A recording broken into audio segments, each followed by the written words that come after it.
జై తెలంగాణ జై జాగృతి. నా పేరు డాక్టర్ నల్మా శ్రీకాంత్ గౌడ్, తెలంగాణ జాగృతి రాష్ట్ర అధికార ప్రతినిధి. ఈరోజు మాన్కోట సంబంధించినటువంటి జిల్లా పాత్రికేయ సమావేశానికి వచ్చేసినటువంటి ప్రింట్ అండ్ ఎలక్ట్రానిక్ మీడియా సోదరులకు తెలంగాణ జాగృతి తరపున తెలంగాణ ఉద్యమం తెలియజేస్తున్నా.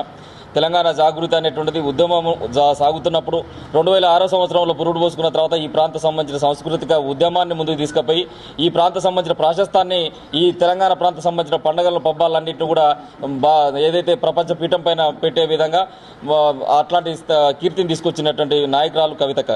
ఆనాడు తెలంగాణ ఈ బతుకమ్మ సంఘంతో వస్తుందా అని చెప్పేసి ఎద్దేవా చేసినటువంటి సీమాంధ్ర నాయకులు ఒత్తాసు పలికినటువంటి నాయకులందరితో కూడా చప్పట్ల సంగీతంతో తెలంగాణ ఉద్యమంలోకి వాళ్ళను బతుకమ్మను తీసుకొచ్చేసి బతుకమ్మ ద్వారా ఉద్యమాన్ని ఉర్రూతలో ఊగించే విధంగా మహిళా శక్తిని క్రోడీకరించే విధంగా చేసినటువంటి నాయకురాలు మా కవితక్క.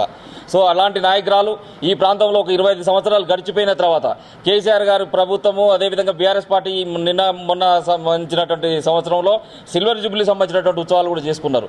25 ఏళ్ళు గడిచిపోయినప్పటికీ కూడా ఈ ప్రాంతం సంబంధించినటువంటి అభివృద్ధి 10 ఏళ్ల ప్రభుత్వంలో ఉండి కూడా ఏం చేయలేనటువంటి పరిస్థితులు కనపడతా ఉన్నాయి. చివరకు నీటిపారుదల సంబంధించిన ప్రాజెక్టులు కంప్లీట్ కాలే, నిరుద్యోగం ఎక్కడిదక్కడనే ఉన్నది, యువతకు ఎక్కడ కూడా ఉపాధి అవకాశాలు లేవు, పూర్తిగా మహిళలకు సంబంధించిన సాధికారత అనేటువంటి లభ్యం కాలే, 33% రిజర్వేషన్లు అమలు కాలే. ఇప్పటి వరకు ఒంటింటి సామ్రాజ్యానికి అధిపతులుగా ఉన్నటువంటి మహిళలు బహిరంగంగా బయటకు వచ్చేసి ఇంకా తిరిగేటువంటి పరిస్థితి లేదు. వాళ్ళకి రక్షణ అనేటువంటిది ఇంకా కూడా ఈ యొక్క తెలంగాణలో సాధ్యపడట్లే. కాబట్టి సామాజిక అంతరాలను దూరం చేయాలి. సర్వోదయ తెలంగాణ శ్రీకారం చుట్టాలంటే కేవలం ప్రాంతీయ పార్టీలకు మాత్రమే ఉంటుంది. కాబట్టి ఈ ప్రాంతంలో ఉండబడేటువంటి బీఆర్ఎస్ పార్టీ ఉద్యమ పార్టీగా ఉన్నటువంటి ఆ పార్టీ తన పేరులో ఉండబడేటువంటి తెలంగాణ అనే పదాన్ని కూడా తొలగించుకొని భారతదేశ రాజకీయాలను ఏదో చేయాలని చెప్పేసి పోయినటువంటి పార్టీ ఈ ప్రాంత ప్రయోజనాలు దెబ్బతింటున్నాయి. ఇలా మాట్లాడలేరు. ఈ ప్రాంతంలో 8 మంది ఎంపీలు ఉన్నప్పటికీ కూడా 8 మంది బీజేపీ ఎంపీలు ఉంటారు, 8 మంది కాంగ్రెస్ ఎంపీలు ఉంటారు, 2 కేంద్ర మంత్రులు ఉంటారు.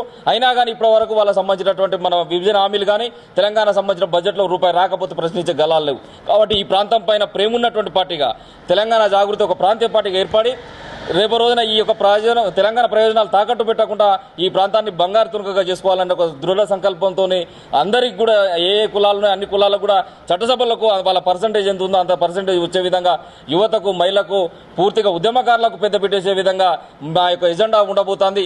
కాబట్టి ఏప్రిల్ 25వ తారీఖు రోజున మునీరాబాద్ మేడ్చల్ ఎగ్జిట్ 6 సంబంధించినటువంటి ప్రాంతంలో అద్వైత కన్వెన్షన్లో మా యొక్క లాంచింగ్ పార్టీ సంబంధించినటువంటి ఆవిర్భావ కార్యక్రమం అనేటువంటిది బహిరంగ సభ ద్వారా చేయబోతా ఉన్నాం. కాబట్టి మాన్కోట జిల్లాలో ఉన్నటువంటి విద్యార్థులు, ఉద్యమకారులు, యువకులు, మేధావులు అందరూ కూడా సామాజికంగా ఈ ప్రాంతం అంతా కూడా తండావాసులతో గిరిజన సమూహంతో నిలబడి ఉంటుంది. కాబట్టి మీ ఈ ప్రాంతం అభివృద్ధికి ఇంకా నోచుకోలేదు. కాబట్టి కవితక్క లాంటి ఒక మహిళ, ఉక్కు సంకల్పం కలిగినటువంటి మహిళ వెంట మీరు నిలబడి ఆ యొక్క కార్యక్రమాన్ని, ఆ యొక్క సభను దిగ్విజయవంతం చేసి కవితక్కను మా యొక్క పార్టీని ఆశీర్వదించాల్సిగా జిల్లా ప్రజలకు ఈ సందర్భం పిలుపునిస్తాను. లేటెస్ట్ అప్డేట్స్ కోసం మన తెలుగు వార్త HD ఛానల్ ని సబ్స్క్రైబ్ చేయండి.